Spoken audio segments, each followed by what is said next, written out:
ಒಂದು ಕಡೆಗೆ ಈಗ ಮುಖ್ಯಮಂತ್ರಿಗಳಿಗೆ ಮೂಡ ಸಂಕಷ್ಟ ಉರುಳಾಗ್ತಾ ಇದೆ. ಸೋಮವಾರದಿಂದ ಈಗ ಅಖಾಡಕ್ಕಿಳಿತಾ ಇದ್ದಾರೆ ಲೋಕಾಯುಕ್ತದವರು. 4 ತಂಡಗಳನ್ನಾಗಿ ಮಾಡಿ ತನಿಖೆಯನ್ನ ಮಾಡಕ್ಕೆ ಈಗ ಮುಂದಾಗ್ತಾ ಇದ್ದಾರೆ. ಮೂಡ ಚಕ್ರವ್ಯೂಹದಲ್ಲಿ ಸಿಎಂ ಸಿದ್ದರಾಮಯ್ಯ ಸಿಕ್ಕಾಕೊಂಡಿದ್ದಾರೆ.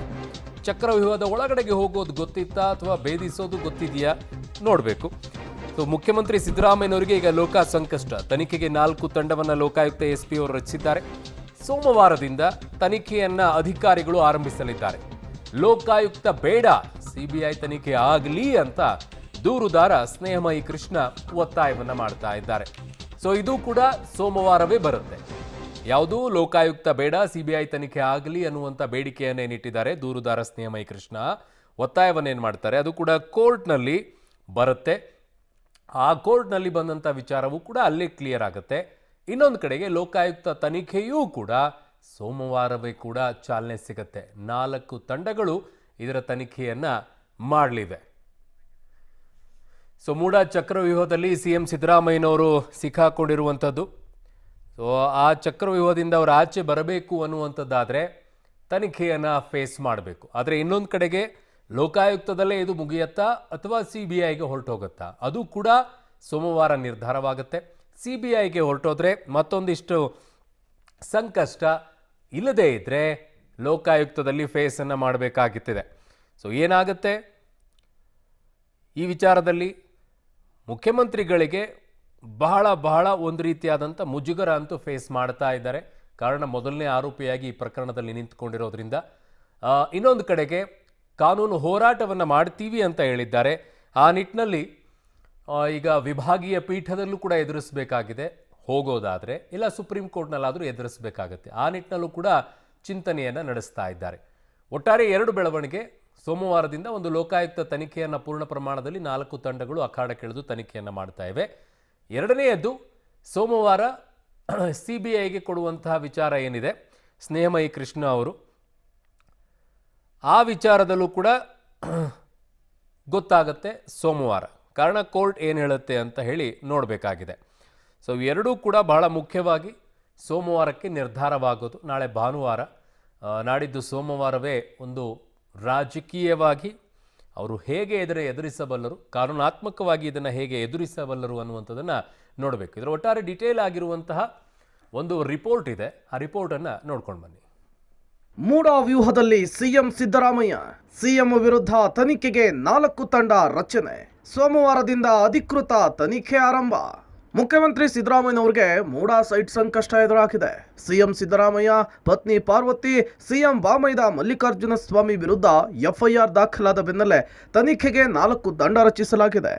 ಇವತ್ತು ಮತ್ತು ನಾಳೆ ಲೋಕಾಯುಕ್ತ ಕಚೇರಿಗೆ ಅಧಿಕೃತ ರಜೆ ಇದ್ರೂ ತನಿಖೆಗೆ ಶರವೇಗವನ್ನು ನೀಡಲಿಕ್ಕೆ SP ಮುಂದಾಗಿದ್ದಾರೆ. ನಿಗದಿತ ಅವಧಿಯ ಒಳಗೆ ಇನ್ವೆಸ್ಟಿಗೇಷನ್ ಮುಗಿಸ್ಲಿಕ್ಕೆ ಎಲ್ಲ ಸಿದ್ಧತೆಯನ್ನು ಮಾಡಿಕೊಂಡಿದ್ದಾರೆ.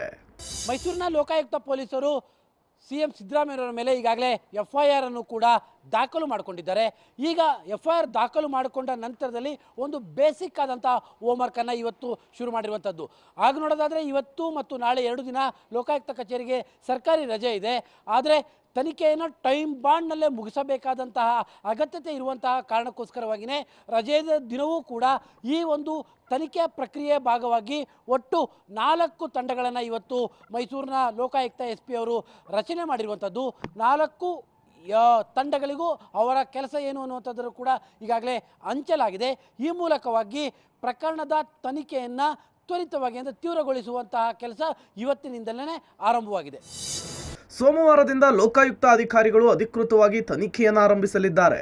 ಮೊದಲಿಗೆ ದೂರುದಾರರಿಗೆ ನೋಟಿಸ್ ಕೊಟ್ಟು ತಮ್ಮ ಬಳಿ ಇರುವಂತಹ ದಾಖಲೆಯನ್ನ ತಮಗೆ ಸಲ್ಲಿಸುವಂತೆ ಸೂಚನೆ ಕೊಡಲಿದ್ದಾರೆ. ಬಳಿಕ ಪ್ರಕರಣದ ಆರೋಪಿಗಳಿಗೆ ಹಂತ ಹಂತವಾಗಿ ನೋಟಿಸ್ ಕೊಟ್ಟು ಸ್ಥಳ ಮಹಜರನ್ನು ನಡೆಸುವ ಸಾಧ್ಯತೆ ಇದೆ. ಸಿಎಂ ನಿವಾಸದಲ್ಲಿ ಹೈ ವೋಲ್ಟೇಜ್ ಸಭೆ. ಮುಂದಿನ ಕಾನೂನು ಹೋರಾಟದ ಬಗ್ಗೆ ಚರ್ಚೆ. ಈ ಎಲ್ಲ ಬೆಳವಣಿಗೆಗಳ ನಡುವೆ ಸಿದ್ದರಾಮಯ್ಯ ಕಾನೂನು ಹೋರಾಟವನ್ನು ಆರಂಭಿಸಿದ್ದಾರೆ. ಸುಪ್ರೀಂ ಕೋರ್ಟ್ಗೆ ಮೇಲ್ಮನವಿಯನ್ನ ಸಲ್ಲಿಸಬೇಕೆ ಅಥವಾ ಬೇಡವೇ ಅನ್ನೋದರ ಬಗ್ಗೆ ವಕೀಲರ ಜೊತೆಗೆ ಚರ್ಚೆ ನಡೆಸುವುದಕ್ಕೆ ಮುಂದಾಗಿದ್ದಾರೆ. ಮೈಸೂರಿನ ರಾಮಕೃಷ್ಣ ನಗರದಲ್ಲಿರುವ ನಿವಾಸಕ್ಕೆ ಸಚಿವ ಬೈರತಿ ಸುರೇಶ್, ಕಾನೂನು ಸಲಹೆಗಾರರಾದ ಪೊನ್ನಣ್ಣ ಭೇಟಿ ಕೊಟ್ಟು ಸಿಎಂ ಜೊತೆಗೆ ಚರ್ಚೆ ನಡೆಸಿದ್ದಾರೆ. ಪೊನ್ನಣ್ಣ ನಮ್ಮ ಲೀಗಲ್ ಅಡ್ವೈಸರ್ ಅಲ್ವಾ, ಮತ್ತೆ ಅವ್ರ ಜೊತೆ ಚರ್ಚೆ ಮಾಡ್ತೀವಿ, ದಿನ ಚರ್ಚೆ ಮಾಡ್ತೀನಿ ನಾನು. ಪೊನ್ನಣ್ಣ ವಿಶೇಷವಾಗಿ ಬಂದಿಲ್ಲ, every day is discussing with me. ನಾನು ಮೈಸೂರಿನಲ್ಲಿ ಇದ್ನಲ್ಲ, ಅದಕ್ಕೆ ಬಂದಿದ್ದೆ.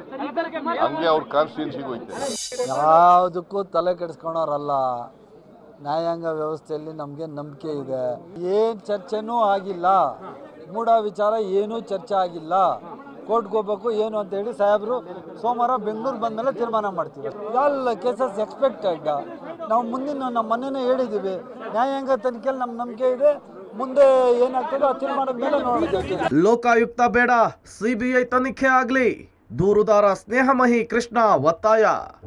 ಈ ಮಧ್ಯೆ ಲೋಕಾಯುಕ್ತ ತನಿಖೆ ಬೇಡ, ಸಿಬಿಐ ತನಿಖೆಯೇ ಆಗಲಿ ಅಂಥೇಳಿ ದೂರುದಾರರು ಆಗ್ರಹಿಸಿದ್ದಾರೆ.